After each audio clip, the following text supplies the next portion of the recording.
Bonjour! En tout cas, une chose est sûre, c'est qu'on ne pourra jamais connaître la couleur qu'avaient les dinosaures. C'est ce que m'avait dit mon prof de SVT au collège. Mais aussi, hélas, c'était il y a une vingtaine d'années. La science avance et fait parfois des découvertes qu'on pensait impossibles. Alors, les représentations de dinosaures qu'on voit un peu partout, c'est une pure invention parce qu'on n'en sait trop rien, ce qui est possible ou le plus probable, ou bien c'est une vraie donnée scientifique. Et dans ce dernier cas, comment est-ce qu'on a pu déterminer quelque chose d'aussi précis? Eh bien, c'est ce qu'on va voir aujourd'hui.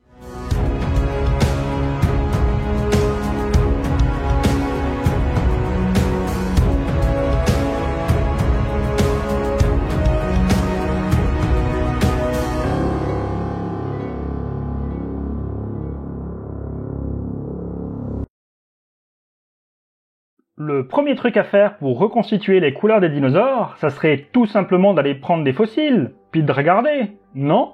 Premier problème. Déjà, de base, il faut avoir des fossiles.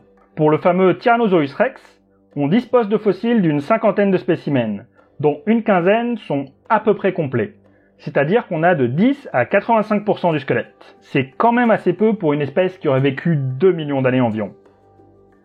Deuxième problème, la peau est un tissu mou. Elle ne se conserve donc pas bien lors du processus de fossilisation.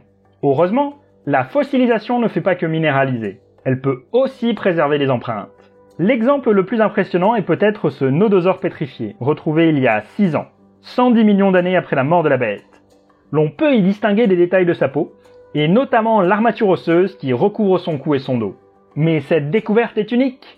La plupart du temps, on en trouve, c'est-à-dire clairement la moins part du temps.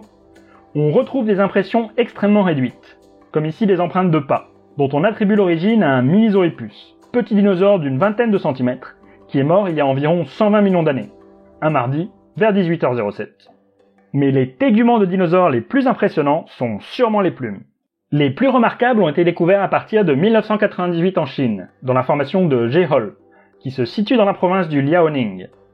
On y a retrouvé une abondance de fossiles bien conservés, datant de 133 à 120 millions d'années. Parmi ceux-ci, certains présentent des taches ou des marques qui peuvent être interprétées comme des restes de plumes. Chez d'autres, comme Protopteryx, des plumes sont clairement distinguables. Chez d'autres encore, comme Eoconfucius ornithengi, c'est quasiment l'ensemble des plumes qui est visible. Tout ça, c'est magnifique et c'est très bien, mais ça ne nous renseigne pas plus que ça sur les couleurs des dinosaures. En effet, c'est pas parce qu'on trouve une plume qu'on connaît sa couleur. Et rien n'indique que les couleurs qu'on observe aujourd'hui sont celles d'origine. Et puis, impossible de retrouver des mélanosomes fossiles, ces organites cellulaires qui fabriquent les pigments. Tout du moins, c'est ce qu'on a pensé pendant longtemps. Puis on s'est mis à découvrir des fossiles microscopiques qui avaient préservé des structures extrêmement fines. Mais les microfossiles et les fossiles de plancton, ça sera pour une prochaine vidéo. Si l'on connaît depuis longtemps des fossiles de céphalopodes, comme celui-ci, au début des années 2000, on a découvert que de l'encre de calamar avait été fossilisée. Cette encre, dont les calamars se servaient pour détourner l'attention des prédateurs, était composée d'une myriade de billes d'un cinquième de micromètre de diamètre environ. Elle avait été conservée pendant 100 à 200 millions d'années. Mais surtout, l'encre produite par nos céphalopodes contemporains est restée identique à celle de leurs lointains ancêtres. Et s'il en était de même avec les dinosaures? Si leurs représentants actuels, les oiseaux, avaient conservé le même type de pigmentation et qu'il était possible d'en retrouver des traces fossiles? Chez les oiseaux, la mélanine est synthétisée dans des cellules spécialisées, les mélanocytes, par des organites dédiés, les mélanosomes. Ceux-ci existent sous deux formes. Une première, cylindrique, produit une variante de la mélanine appelée eumélanine, qui absorbe la lumière dans toutes les longueurs d'onde. C'est elle qui est responsable de la couleur noire des plumes du corbeau. Et une deuxième, globulaire, qui produit de la phéomélanine, qui donne une couleur rouille. L'absence de pigments donne une couleur blanche. Les couleurs grises ou brunes viennent de différentes combinaisons de zones riches en eumélanine, en phéomélanine ou sans pigments. Retrouve-t-on le même mécanisme chez les dinosaures? Un premier essai a eu lieu sur une plume de dinosaure où apparaissaient distinctement des bandes blanches et noires. Autant on peut avoir des doutes sur la conservation des couleurs chez un fossile, autant, dans le cas d'une plume, si là où elle apparaît noire on retrouve de l'eumélanine et là où elle apparaît blanche on ne retrouve rien, ça peut apporter des indications. Après analyse de cette petite plume vieille de 108 millions d'années, bingo! Tout colle parfaitement comme une vieille chaussette d'adolescent. Après l'analyse d'une plume, Et après la confirmation que l'analyse au microscope des mélanosomes des plumes des oiseaux d'aujourd'hui est bien prédictive de la couleur de la plume, on peut passer à l'étape supérieure et essayer de reconstituer l'ensemble du plumage d'un dinosaure. Cela donne ceci chez Acheornis huxleyi, un petit dinosaure de taille réduite, environ 30 à 40 cm, pour 100 à 200 grammes, dont l'âge est estimé à environ 160 millions d'années. La plupart des plumes de cet animal étaient grises, mais les plumes de ses bras et de ses pattes étaient blanches et noires, notamment les extrémités des ailes. Comme chez de nombreux oiseaux modernes, la mélanine ne fait pas que colorer les plumes, elle les renforce aussi mécaniquement. Enfin, la tête de l'oiseau était surmontée d'une crête rougeâtre qui devait lui donner fière allure. Jaune, orange, vert, marron. Au final, c'est toute une gamme chromatique qui a été découverte, jusqu'à l'iridescence. La première plume à avoir été étudiée, que l'on voit ici, est légèrement plus tardive, puisqu'elle date de 49 millions d'années. Mais ce fossile a néanmoins conservé une iridescence perceptible. Celle-ci résulte d'un empilement particulier de mélanosomes, qui sont plus longs que les mélanosomes typiques, mais peuvent également être creux ou aplatis. De cette façon, ils diffractent la lumière de différentes façons, ce qui produit différentes couleurs suivant l'angle de vue ou l'éclairage. On retrouve ces reflets métalliques caractéristiques sur le plumage des colibris et des paons. Il n'a pas fallu bien longtemps pour retrouver de l'iridescence chez un véritable dinosaure, Microraptor. Ce petit prédateur de la taille d'un corbeau, et pesant approximativement 1,5 kg, vivait il y a 120 millions d'années environ. Ce petit prédateur avait la particularité de posséder 4 ailes, ou, plus précisément, 4 membres en forme d'aile. L'iridescence de son plumage devait lui donner la méga classe à Dallas. Tout ça c'est bien beau, mais à quoi ça sert de savoir tout ça ? Un des intérêts est de révéler des aspects de la vie des dinosaures qui resteraient inconnus sinon. Avant de découvrir sa couleur, on pensait que Microraptor était nocturne, du fait de la grande taille de ses orbites. Mais son pelage iridescent suggère en fait qu'il était diurne, car on rencontre aujourd'hui cette coloration surtout chez des espèces actives la journée. Car être habillé disco flashy quand il n'y a pas de lumière, c'est tout de même un peu concombre. Pour Acheornis, le but était sans doute sexual, et les couleurs criardes jouaient potentiellement un rôle dans la parade nuptiale. Connaître leurs couleurs renseigne également sur l'environnement dans lequel vivaient les bestiaux.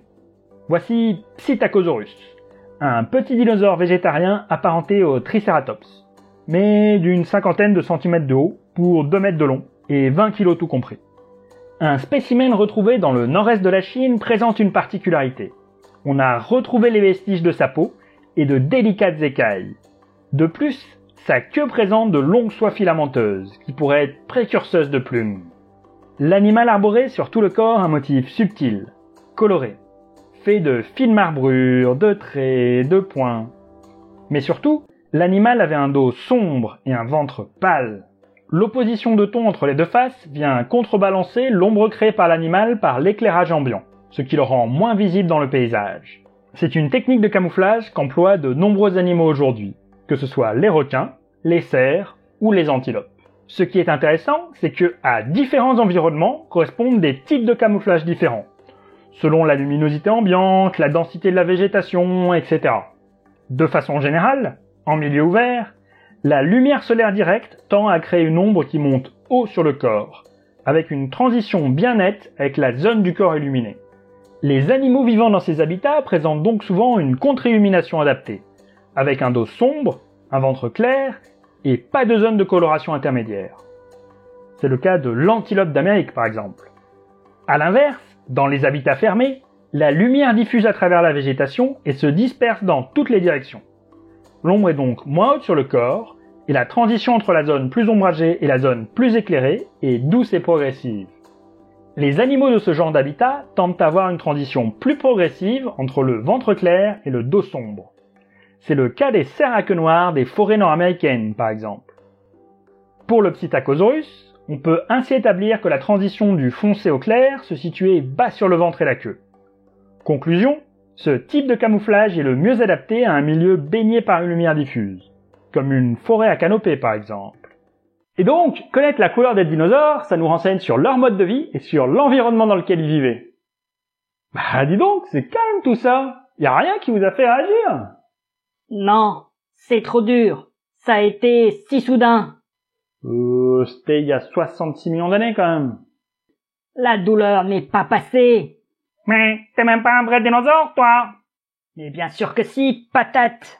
Les oiseaux sont des dinosaures. Aujourd'hui, on parle de dinosaures aviens et de dinosaures non aviens.